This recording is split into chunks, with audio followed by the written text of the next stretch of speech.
أعوذ بالله من الشيطان الرجيم بسم الله الرحمن الرحيم قل سيروا في الأرض ثم انظروا كيف كان عاقبة المكذبين قل لمن ما في السماوات والأرض قل لله كتب على نفسه الرحمة ليجمعنكم إلى يوم القيامة لا ريب فيه الذين خسروا أنفسهم فهم لا يؤمنون وله ما سكن في الليل والنهار وهو السميع العليم قل أغير الله أتخذ وليا فاطر السماوات والأرض وهو يطعم ولا يطعم قل إني أمرت أن أكون أول من أسلم ولا تكونن من المشركين قل إني أخاف إن عصيت ربي عذاب يوم عظيم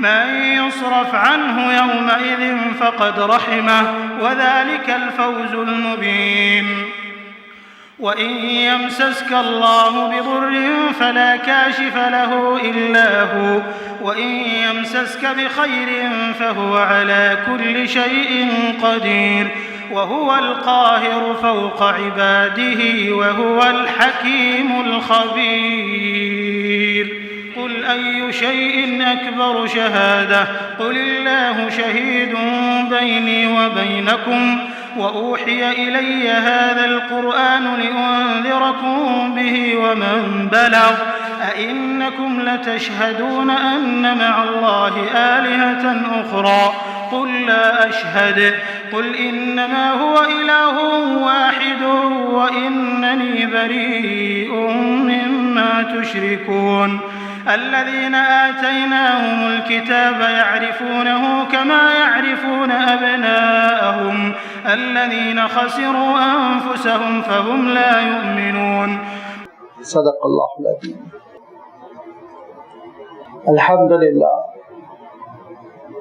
الحمد لله رب العالمين والصلاة والسلام على سيد المرسلين